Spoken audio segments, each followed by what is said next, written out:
जय श्री कृष्णा बच्चों, आज हम लोग पढ़ेंगे मोशनल ईएमएफ। मोशनल ईएमएफ का मतलब जब भी कोई रॉड जो होती है वो मैग्नेटिक फील्ड लाइनों को कट करती है, जैसा कि मैंने आपको पिछले लेक्चर में बताया था, तो ईएमएफ पैदा होता है। तो जब भी वो मैग्नेटिक फील्ड लाइंस को कट करेगी तो ईएमएफ पैदा होगा। अब वो ईएमएफ कितना होता है ये चीज हम लोग यहाँ पे देखने जा रहे हैं, ठीक है। अब ये मोशनल ईएमएफ मैं आपको समझाने जा रहा हूं। जैसे मान लीजिए कि ये मैग्नेटिक फील्ड है, इस तरह की क्रॉस टू मैग्नेटिक फील्ड है,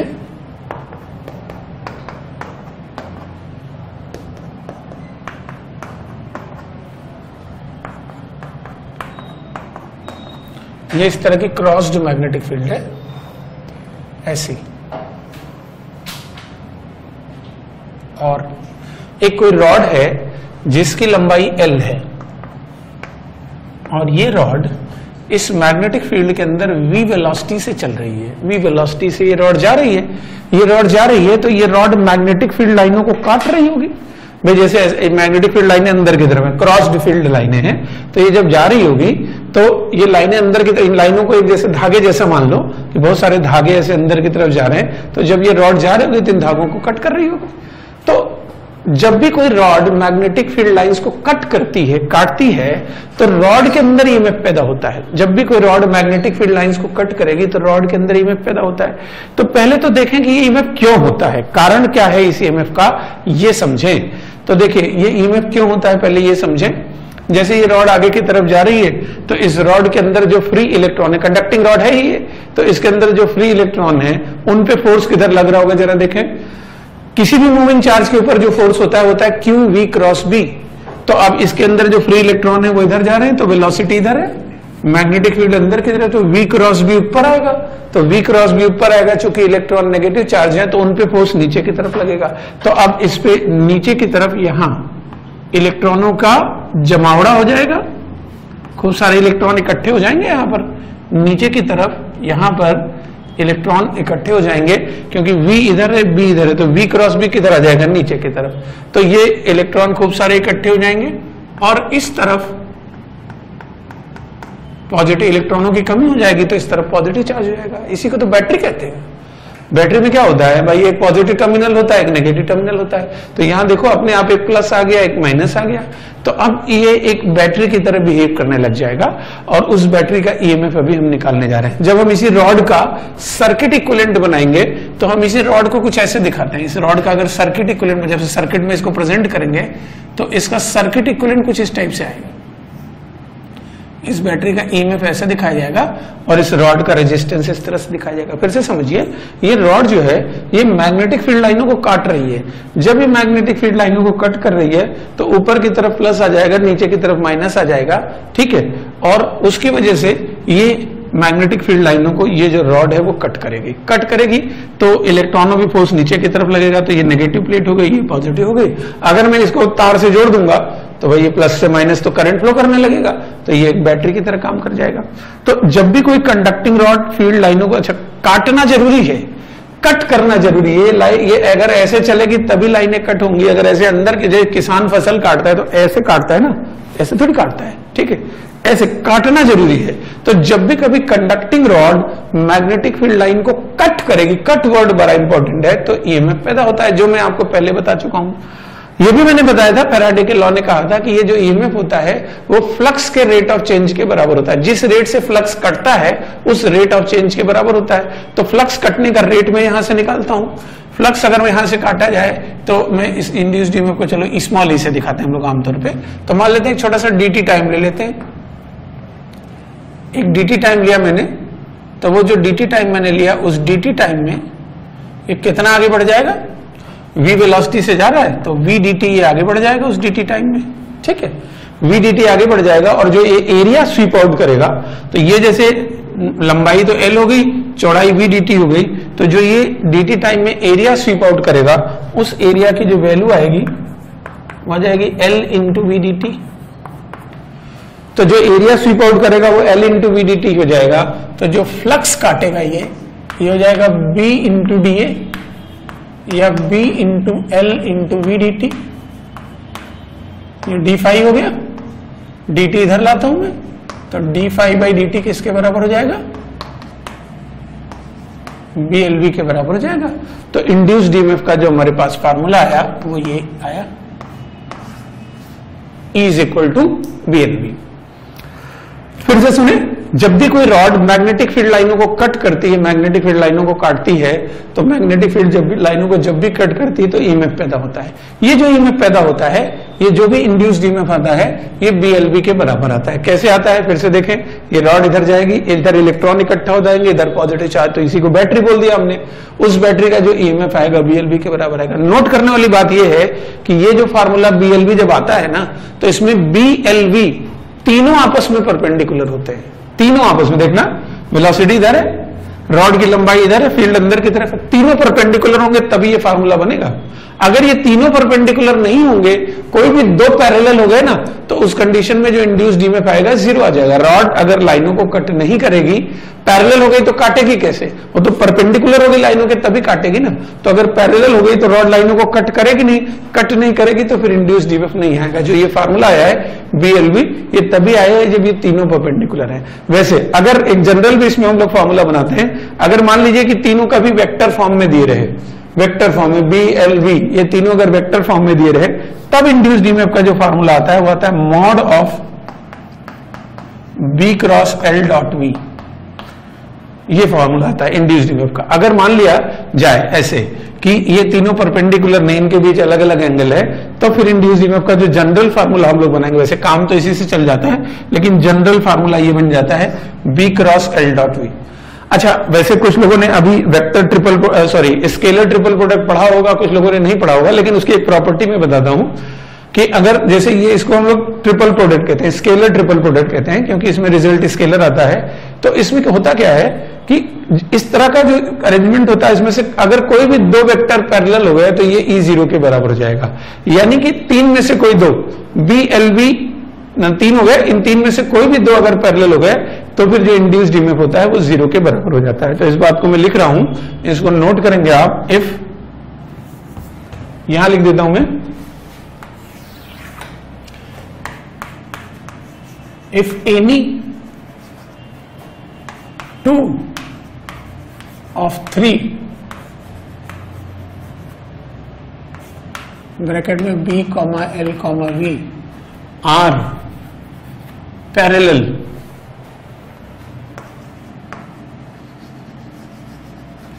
then if any two of the three are parallel, then induced EMF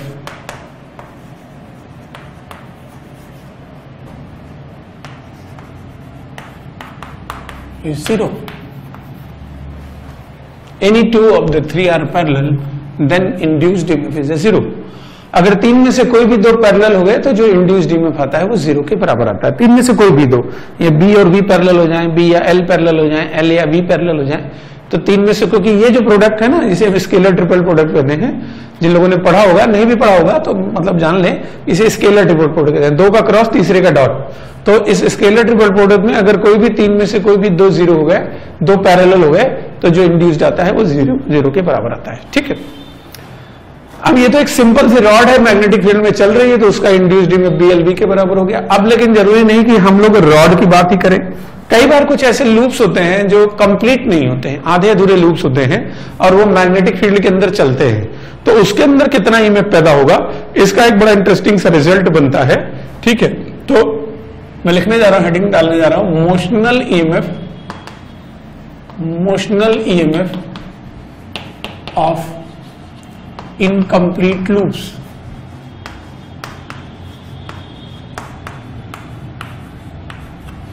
थोड़ा बारीकी से समझने की कोशिश कीजिएगा आप लोग। बारीकी मैं इसलिए बोल रहा हूं क्योंकि ये जो पॉइंट है ना, इसमें थोड़ा सा एफर्ट की जरूरत होती है। ठीक है, तो एक इनकम्प्लीट लूप है, मान लीजिए यहां पर मैग्नेटिक फील्ड है,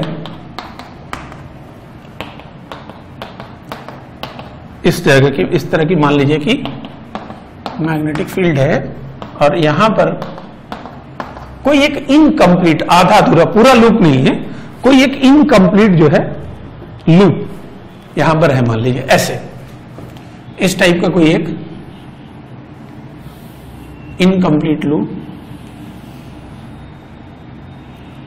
इस टाइप का कोई लूप जो पूरा नहीं है। ठीक है, और ये पूरा जो लूप तो पूरा नहीं है, लेकिन हम इस लूप को v वेलोसिटी से चला रहे हैं।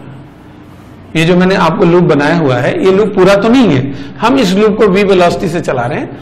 अब यहां से चालू हुआ, यहां खत्म हो गया, हम इस लूप को ऐसा करते हैं, पूरा कर देते हैं, पूरा कर देते हैं, और एक रॉड से इसको, एक ऐसी रॉड है, ठीक है, इस रॉड से इस लूप को पूरा कर देते हैं। अब ध्यान से देखें तो ये पूरा का पूरा सिस्टम v वेलोसिटी से जा रहा है। ये जो मैंने अलग कलर से बना रखा है ना, हल्का सा येलोइश कलर जो है, इससे जो मैंने बना रखा है, ये लूप पूरा नहीं था, हमने इस लूप को पूरा कर दिया, एक रॉड बना दी, और अब इस पूरे लूप को कंप्लीट कर दिया, अब ये पूरा का पूरा सिस्टम v वेलोसिटी से चल रहा है। अगर ये पूरा का पूरा सिस्टम v वेलोसिटी से चल रहा है तो ध्यान से सुनिएगा, ना तो मैग्नेटिक फील्ड में बदलाव हो रहा है, ना इसका एरिया बदल रहा है, ना इसको हम घुमा रहे हैं, तो ना b बदला, ना a बदला, ना थीटा बदला, तो इस क्लोज लूप के अंदर जो ईएमएफ आएगा वो जीरो आएगा।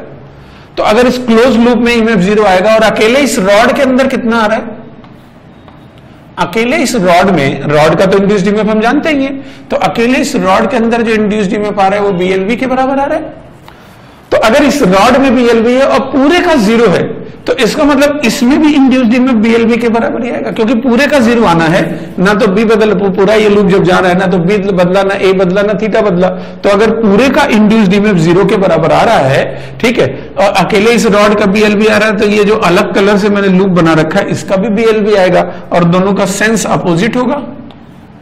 इसके अंदर भी इंड्यूस्ड ईएमएफ उतना ही आएगा, BLV के बराबर। कुल मिला के जीरो आना चाहिए ना, यहां से यहां तक गए तो BLV हो गया, फिर यहां से यहां तक आए तो BLV घट गया, तो कुल मिला के जीरो हो गया। तो अब क्या तरकीब आपको क्या समझनी है? जो तरकीब समझनी है वो ये है कि अगर, समझा बात को, किसी ओपन लूप का आपको इंड्यूस्ड ईएमएफ निकालना है, तो आप क्या करो कि उस ओपन लूप के दोनों सिरों को एक इमेजिनरी रॉड से कनेक्ट कर दो, उस रॉड में जितना भी ईएमएफ इंड्यूस होगा वही उस ओपन लूप का ईएमएफ होगा।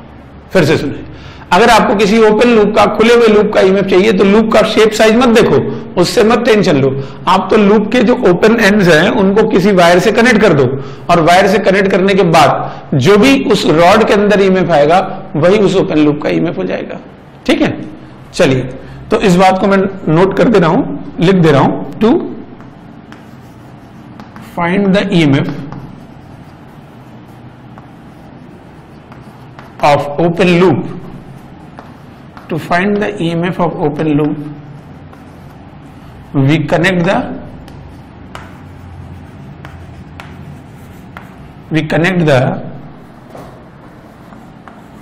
two ends by an imaginary rod. We connect the two ends by an imaginary rod.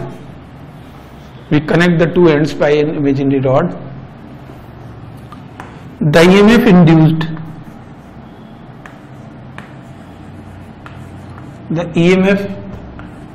induced,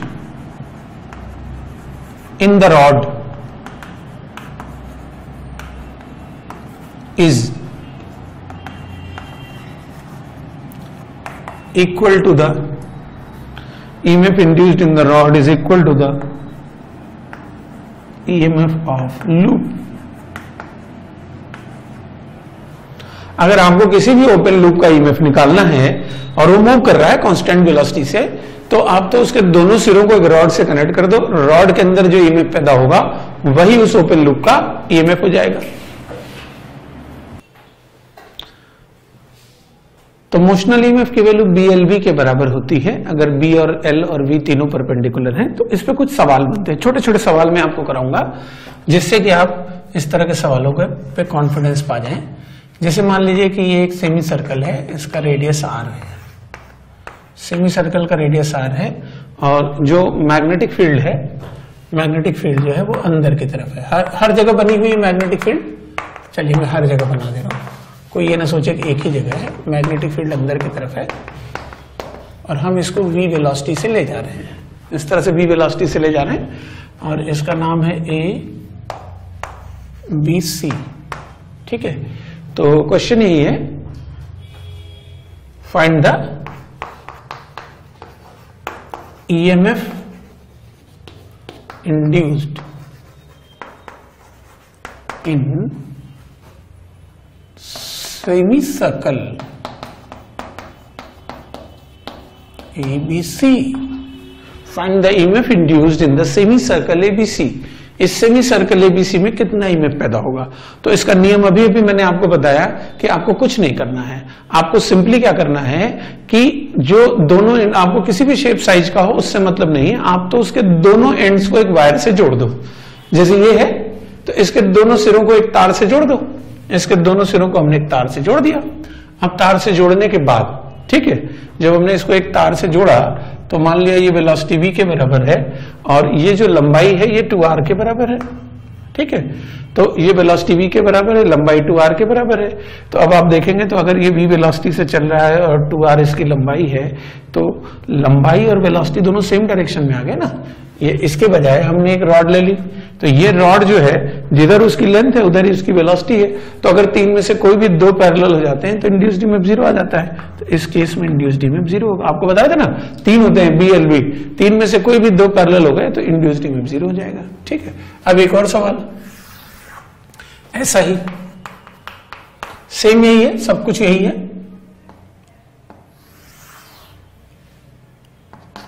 वही है semi circle ABC, semi circle ABC है, इसके अंदर आपको इंड्यूस्ड ईएमएफ निकालना है। ये इसका रेडियस R है और ये पूरा का पूरा v वेलोसिटी से ऊपर की तरफ जा रहा है और मैग्नेटिक फील्ड वैसे ही जैसे पिछले क्वेश्चन में अंदर की तरफ थी, क्रॉस्ड फील्ड है।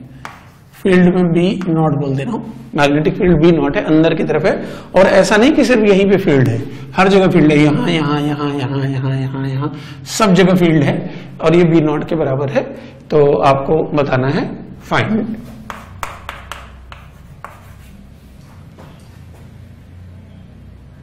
Induced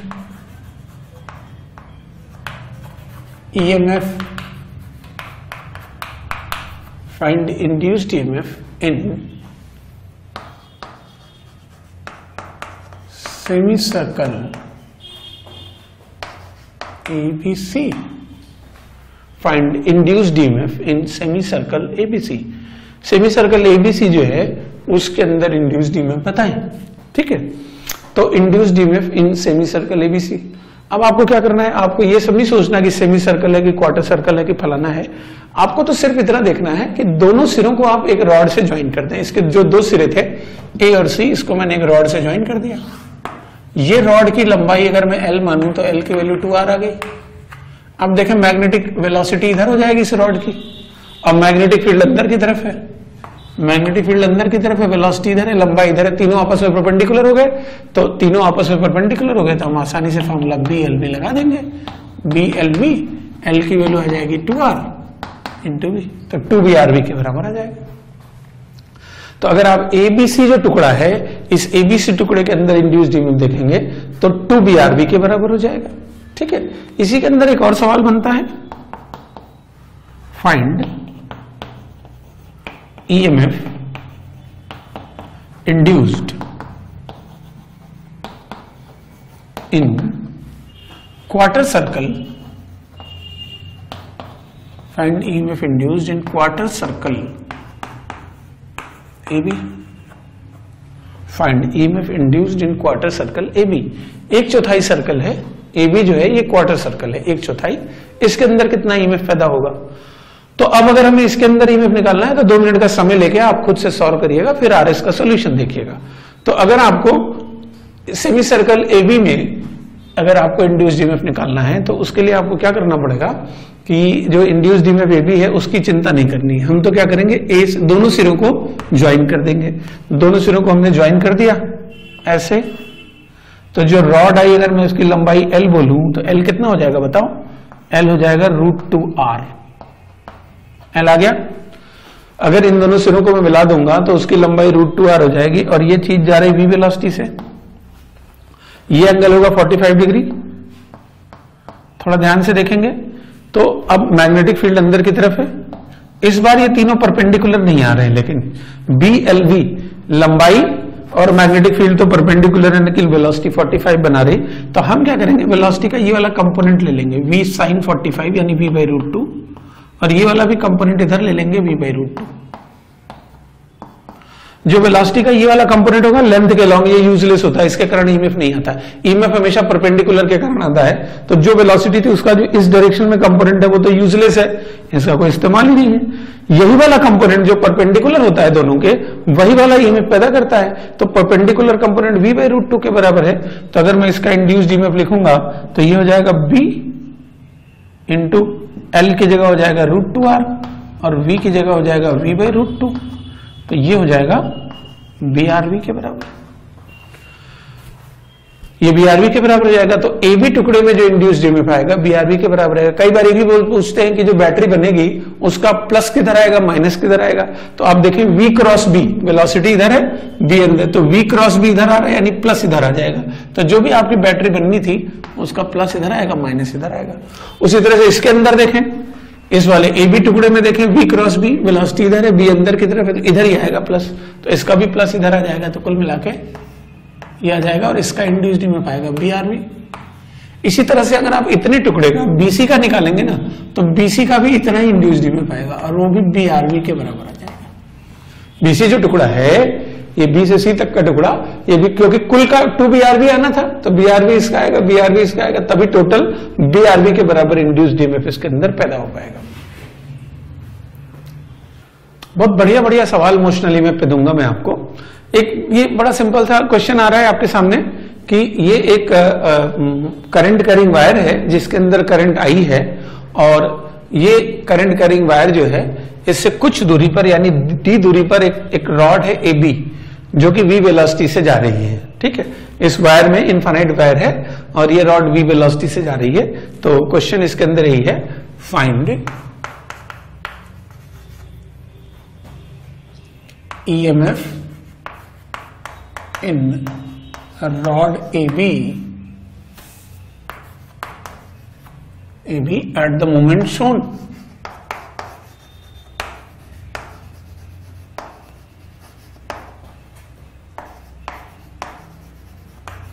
Find the EMF in rod AB at the moment shown। जो मोमेंट दिखा रखा है इस मोमेंट में रॉड AB में कितना EMF होगा। तो भाई देखें, वेलोसिटी यहां पर इधर है, रॉड की लंबाई इधर है और इस तार के कारण मैग्नेटिक फील्ड अंदर की तरफ है। तो मैग्नेटिक फील्ड अंदर की तरफ है तो ये तीनों परपेंडिकुलर हो गए। तीनों परपेंडिकुलर हो गए तो बड़ी आसानी से हम कह सकते हैं E = BLV। भी जो मैग्नेटिक फील्ड है वो इस वाले वायर के कारण है। किसी भी इनफाइनाइट वायर से d दूरी पर जो मैग्नेटिक फील्ड होती है वो कितनी होती है, μ0I/2πd × L × V। तो हो जाएगा μ0I/2πd।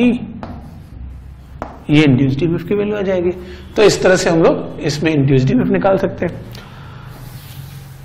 और भी हम लोग सवाल करते हैं। ये क्वेश्चन करें, एक इसी टाइप का सवाल है ये भी।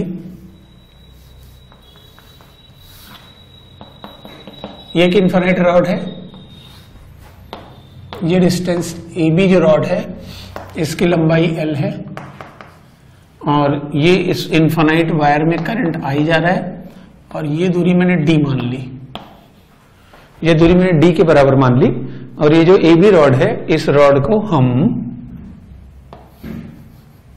V वेलोसिटी से ले जा रहे हैं, इस रॉड AB को हम V वेलोसिटी से ले जा रहे हैं। फाइंड, क्वेश्चन यही बन रहा है, find the EMF induced in AB। AB में कितना EMF इंड्यूस होगा। 3 मिनट का समय लें आप, इस क्वेश्चन को सॉल्व करें, फिर उसके बाद RS सर का सॉल्यूशन देखें। हिंट मैं दे दे रहा हूं आपको, हिंट ये है कि इस क्वेश्चन के अंदर आपको इंटीग्रेट करना पड़ेगा। ठीक है, तो सॉल्व करने के बाद ही मेरा सॉल्यूशन देखेंगे। मैं तो सॉल्यूशन बताने जा रहा हूं आपको। ठीक है, मैं तो 3 मिनट वेट करूंगा नहीं भाई। ठीक है, 3 मिनट वेस्ट हो जाएगा। आपके पास पॉज करने की फैसिलिटी, आप पॉज कर दीजिएगा। तो खैर, अब ये रॉड जो है वो इसको हम V वेलोसिटी से लेके जा रहे हैं तो इसके अंदर जो ईएमएफ पैदा होगा वो BLV के बराबर होगा। तो ये तो सिंपल सी बात है कि BLV के बराबर होगा, लेकिन प्रॉब्लम क्या है कि यहां से लेके यहां तक मैग्नेटिक फील्ड की वैल्यू लगातार बदल रही है। तो अगर मैग्नेटिक फील्ड की वैल्यू लगातार बदल रही है तो बी तो क्या लिखेंगे हम, बी तो कुछ लिख ही नहीं सकते क्योंकि बी वेरिएबल है। बी वेरिएबल है तो हमें क्या करना पड़ेगा, एक छोटे से टुकड़े का ईएमएफ निकालना पड़ेगा और उस छोटे से टुकड़े का ईएमएफ निकाल करके हमें पूरे के लिए इंटीग्रेट करना पड़ेगा। तो जैसे ये जो जरा सा टुकड़ा है इसका ईएमएफ निकालने जा रहा हूं मैं, देखिएगा मैं एक छोटा सा यहाँ पर टुकड़ा जो ले रहा हूं ना, इस टुकड़े की लंबाई जो है वो dx है और इसकी वायर से दूरी x के बराबर है। तो इस जरा से टुकड़े के अंदर जो ईएमएफ पैदा होगा, dx लंबाई का टुकड़ा है, जरे से टुकड़े के अंदर जो ईएमएफ पैदा होगा वो भी जरा सा ही होगा और अगर वो जरा सा होगा तो उसके अंदर जो इंड्यूस आएगा वो आ जाएगा b into dx into v, BLV। जो भी इंड्यूस आएगा ईएमएफ आएगा वो b into dx into v के बराबर हो जाएगा और b की जो वैल्यू आएगी वो आएगी म्यू नॉट आई, b की वैल्यू आएगी mu naught I upon 2 pi x. B जो आएगा वायर से x दूरी पर आ जाएगा mu naught I upon 2 pi x into V into D x, ये डी की वैल्यू आ जाएगी। ठीक है, अब उसके बाद हम लोग इसको सॉल्व करेंगे। तो सॉल्व अगर हम करेंगे तो ये जाएगा 0 से e और ये जाएगा x की वैल्यू कहां से कहां तक जाएगी, देखें x, ये जो रॉड ए बी है इसकी स्टार्टिंग ए से हो रही है, एंडिंग बी से हो रही है। तो जहां स्टार्टिंग है वहां x की वैल्यू d है और जहां एंडिंग है वहां x की वैल्यू d प्लस एल है। तो ये d से d प्लस एल चला जाएगा। अब हम इसको और फर्दर सॉल्व करेंगे तो E इज इक्वल टू हो जाएगा इंटीग्रल डी ई हो गया, बाहर क्या क्या आएगा mu naught I upon mu naught I V upon 2 pi, mu naught I V upon 2 pi, dx upon x जो है वो ln x हो जाएगा और इसका लिमिट जाएगा d से l प्लस डी। तो ये बराबर हो जाएगा mu naught I V upon 2 pi ln l plus D upon D, ये हो जाएगा। तो इंड्यूस डी में पाएगा mu naught I V upon 2 pi ln l plus D upon D. एक बार हम x की जगह l प्लस डी करेंगे, फिर माइनस लगाएंगे, फिर ln d करेंगे तो log a minus log b log a by b हो जाता है। तो इस तरह से हम लोग इंड्यूस डीएमएफ की वैल्यू कैलकुलेट कर सकते हैं। तो जो इंड्यूस डीएमएफ है इस तरह से निकाला जा सकता है। और भी इसके अंदर छोटे मोटे सवाल बनते हैं जो मैं यहीं पे आपको कराना चाहता हूं, तब तक आप इसको नोट कर लें। मैं ये डिलीट मार देता हूं, मतलब आपके लिए जो डिलीट है मेरे लिए वो बोर्ड पे इरेज करना है। देखें, अब अगर हमें इसका इंड्यूस डीएमएफ निकालना है, ठीक है, तो इसका इंड्यूस डीएमएफ निकालने के लिए मतलब कैसे हम लोग सवालों को अप्रोच करेंगे। जैसे मान लीजिए कि ये सवाल है, इस तरह का है, इसमें करंट आई है और हम इसको v वेलोसिटी से ले जा रहे हैं, ऐसे v वेलोसिटी से ले जा रहे हैं और डेटा वही सारा दिया है। मान लीजिए ये भी l है, ये d है, ये भी l है, स्क्वायर है, v वेलोसिटी से ले जा रहे हैं। तो मैं इसमें कोई क्वेश्चन नहीं लिखा रहा हूं, मैं बस आपको ये बताने जा रहा हूं कि इसमें इंड्यूस डीएमएफ अगर v वेलोसिटी से ले जाएंगे तो इंड्यूस डीएमएफ इसमें 0 आएगा। क्यों 0 आएगा उसका कारण थोड़ा सोचिए आप, पहले आप सोचिए फिर मैं बताता हूं। कारण क्या है कि अगर आप इस लूप को देखेंगे तो इस लूप का ना तो एरिया बदल रहा है, एरिया कांस्टेंट है इसका, लूप की मैग्नेटिक फील्ड भी नहीं बदल रही क्योंकि लूप को ना हम आगे पीछे तो ले जाने, वायर से इक्वल कांस्टेंट डिस्टेंस पे रखा है हमने इसको। तो लूप का ना तो फील्ड बदल रहा है, ना एरिया बदल रहा है, ना थीटा बदल रहा है, तो फ्लक्स कांस्टेंट होगा इसका। फ्लक्स कांस्टेंट होगा तो जो इंड्यूस डीएमएफ आएगा वो 0 के बराबर आ जाएगा। एक तो बात ये हो गई सोचने की। दूसरी बात क्या है, दूसरा तरीका सोचने का क्या है, दूसरा ये है कि भाई देखो हम जब ऐसे ले जाएंगे तो इस वाले वायर में और इस वाले वायर में तो इनमें पैदा ही नहीं होगा क्योंकि वेलोसिटी और लंबाई पैरेलल हो गई। इसमें और इसमें पैदा होगा, इसमें जो इंड्यूस डीएमएफ होगा v क्रॉस b के हिसाब से मैं देखूं v इधर है b इधर है, तो इसमें जो इंड्यूस डीएमएफ होगा वो सपोज करिए e के बराबर होगा, उतना ही इंड्यूस डीएमएफ इसमें भी होगा, सपोज करिए e के बराबर होगा।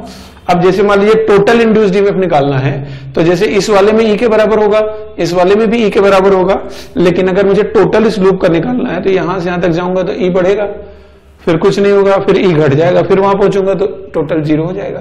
तो अगर मैं इस तरह से इसको लेके जा रहा हूं तो जो इंड्यूस डीएमएफ होगा वो 0 के बराबर जाएगा। बात समझ में आ गई होगी आपको, ठीक है। अब दूसरा इसके अंदर समझिए, इसी के अंदर एक और सवाल बनता है, थोड़ा मैं और स्पेस ले लेता हूं।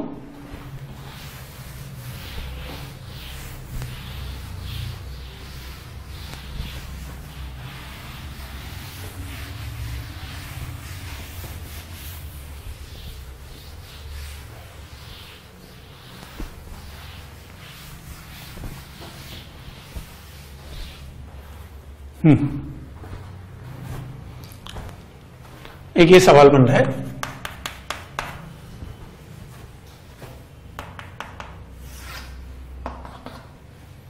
करंट आई आ रहा है और ये डिस्टेंस d के बराबर है, ये डिस्टेंस l के बराबर है, ये भी l है, ये भी l है, और हम इसको v वेलोसिटी से लेके जा रहे हैं। ठीक है, तो इसमें क्वेश्चन ये बनता है, find induced EMF in the loop. Find the induced EMF in the loop at the instant shown.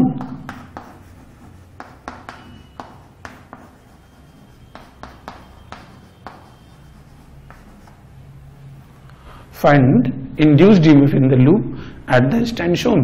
ये जो इंस्टेंट दिखा रखा है उसके अंदर लूप में कितना EMF पैदा होगा। Find induced EMF in the loop at the instant shown. ठीक है, जो भी इंस्टेंट है उस इंस्टेंट पे लूप में कितना EMF पैदा होगा।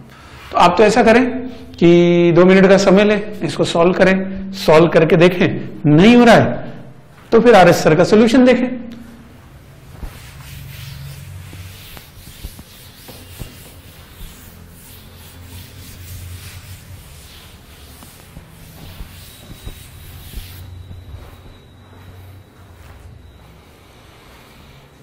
देखिए, मैं इसको बताने जा रहा हूं, इस लूप के अंदर जो भी इंड्यूस्ड EMF होगा, पहली बात तो देखिए इस वाले, जैसे अगर मैं नाम रखूं इसका PQRS, PQRS, तो QR में कोई EMF इंड्यूस नहीं होगा, क्योंकि देखो BLV में 3 में से कोई भी 2 पैरेलल होते हैं तो इंड्यूस्ड EMF 0 होता है। तो अगर हम इधर ले जा रहे हैं तो इधर भी वेलोसिटी है, लंबाई भी इधर ही है, वेलोसिटी और लंबाई दोनों इधर ही है, तो इसमें कोई इंड्यूस्ड EMF नहीं होगा। ठीक है, और इधर ले जा रहे हैं तो भी कोई इंड्यूस्ड EMF नहीं होगा, लेकिन इसके अंदर EMF पैदा होगा और इसके अंदर EMF पैदा होगा। ठीक है, ये जो है इसके अंदर भी होगा और इसमें भी EMF पैदा होगा। मैं मानता हूं कि इसके अंदर EMF जो पैदा हो रहा है वो E1 हो रहा है, और इस वाली रॉड के अंदर जो EMF पैदा हो रहा है वो E2 हो रहा है। इसके अंदर जो EMF हुआ वो E1 पैदा हुआ, इसमें E2 पैदा हुआ। तो अब मैं E1 E2 की वैल्यू निकालूंगा। E1 की वैल्यू आएगी B1 into L into V, और B1 जो मैग्नेटिक फील्ड होगा वो इस वायर के कारण होगा, तो इस वायर के कारण यहां पे मैग्नेटिक फील्ड आएगी mu not I upon 2 pi D, यहां से यहां तक की दूरी D के बराबर है, इंटू L इंटू V। ये E1 आ जाएगा, और E2 जो आएगा वो आ जाएगा B2 L into V। B2 की वैल्यू आएगी mu not I upon 2 pi D plus L, क्योंकि मुझे इसके कारण यहां फील्ड चाहिए, तो यहां से इसकी दूरी D प्लस L हो गई, तो B2 आ जाएगा mu not I upon 2 pi D plus L into L into V, आ जाएगा। अब टोटल इंड्यूस्ड EMF कितना होगा, E1 प्लस E2 होगा या E1 माइनस E2 होगा। तो ज्यादातर बच्चे इसको E1 प्लस E2 कर देते हैं, लेकिन थोड़ा ध्यान से देखिए, अगर हम यहां से चलेंगे, यहां से यहां तक जाएंगे तो इंड्यूस्ड EMF बढ़ेगा, E1 हो जाएगा, फिर यहां से यहां तक कुछ नहीं होगा, फिर यहां से यहां तक घट जाएगा, E1 बढ़ गया, फिर कुछ नहीं हुआ, फिर E2 घट गया, तो कुल मिला के जो नेट इंड्यूस्ड EMF होगा वो बेसिकली E1 माइनस E2 हो जाएगा। तो अगर मैं E1 माइनस E2 लिखूं तो देखो कितना आ जाएगा, नेट जो EMF आएगा वो E1 माइनस E2 होगा, क्योंकि आप सेंस देखो ना, यहां से यहां तक गए तो E1 बढ़ा, फिर कुछ नहीं हुआ, फिर यहां से यहां तक E2 घट गया, फिर कुछ नहीं हुआ। अब इसको सोल्व करेंगे तो ये हो जाएगा mu not I L V upon 2 pi 1 by D minus 1 by T plus L। चाहें तो इसको हम सिंप्लीफाई भी कर सकते हैं, तो और हमें एक्यूरेट वैल्यू पता चल जाएगी, वो D से D कट जाएगा, सिंप्लीफाई करके लिख ही देता हूं मैं। चलो, तो जो इंड्यूस्ड EMF आएगा वो आ जाएगा mu not I L V upon 2 पाई इसको इधर मल्टीप्लाई करेंगे, इसको इधर ले जाएंगे, D plus L minus D जो है वो एल ही बचेगा, तो L upon D into D plus L. इस तरह से हम इसका इंड्यूस्ड ईएमएफ निकाल सकते हैं।